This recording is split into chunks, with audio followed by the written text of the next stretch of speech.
बिस्मिल्लाहिर्रहमानिर्रहीम। मौलवी मुस्तफ़ा मिस्री एक वाक़या बयान करते हैं कि दिल्ली में जमुना में सैलाब आया, जिससे करीब के कब्रिस्तान की कुछ कब्रें उखड़ गईं। एक कब्र खुली तो कुछ लोगों ने देखा कि मुर्दा पड़ा हुआ है और उसकी पेशानी पर एक छोटा सा कीड़ा है। वो जब डंग मारता है तो पूरी लाश लरस जाती है, थरथरा जाती है और उसका रंग बदल जाता है। थोड़ी देर बाद जब वो लाश अपनी असली कैफियत पर वापस आ जाती है तो वो फिर डंग मारता है, लाश की फिर वही कैफियत हो जाती है। सब देख रहे हैं और हैरान हैं। अचानक एक धोबी जमुना के घाट पर आया तो उससे ये देखा नहीं गया। उसने एक कंकरी उसको मारी तो वो कीड़ा उछला और उस धोबी की पेशानी पर आकर डंग मारा और फिर वो वहीं जाकर बैठ गया। वो धोबी चिल्लाने लगा और तड़पने लगा। इससे किसी ने पूछा तुझे क्या हुआ, तो उसने कहा कि सुनो, मुझे ऐसी तकलीफ़ है कि मुझे ना सिर्फ एक बिच्छू और एक सांप ने काटा है और ना सिर्फ आग का कोई शोला मेरे बदन पर रख दिया गया है, बल्कि मुझे ऐसी तकलीफ़ है कि मेरे बदन के एक एक उज़्व में, बल्कि एक एक रोंगटे और बाल में गोया हज़ारों लाखों बिच्छू और आग की चिंगारियां भर दी गई हों। चुनाचे वो 3 दिन तक यूं ही तड़पता रहा और फिर इंतकाल कर गया।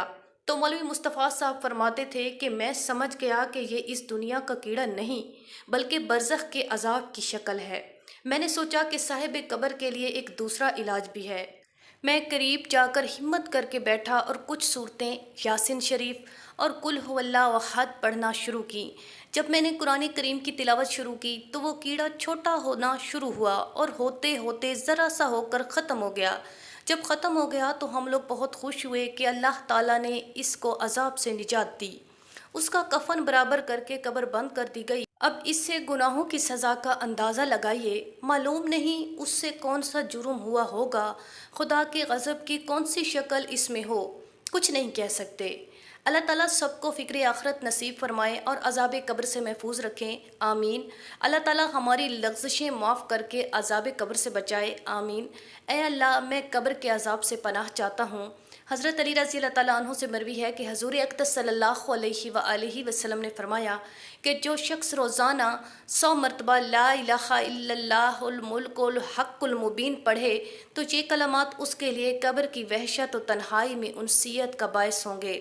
हमने कहीं पढ़ा या सुना है कि अगर कोई मुसलमान फौत हो जाए और कोई शख्स ये कहे कि मरहूम जन्नती था, चाहे वो जन्नती ना हो, तो अल्लाह रब्बुल इज़्ज़त फरमाते हैं कि तू मुझसे ज़्यादा सखी है, और अल्लाह रब्बुल इज़्ज़त उस शख्स के जन्नती कहने की वजह से मरहूम को जन्नत में भेज देते हैं। इसलिए कोई फौत हो तो ज़रूर उसके जन्नती होने का कहना चाहिए, क्योंकि पता नहीं कोई हमारे मुताल्लिक भी इस तरह कह दे और हम जन्नती ना होते हुए भी जन्नत में पहुंच जाएं, इंशाल्लाह, आमीन। नाज़रीन, मज़ीद ऐसी वीडियोस को जानने के लिए हमारे चैनल को ज़रूर सब्सक्राइब करें, वीडियो को लाइक करें और शेयर करें। शुक्रिया।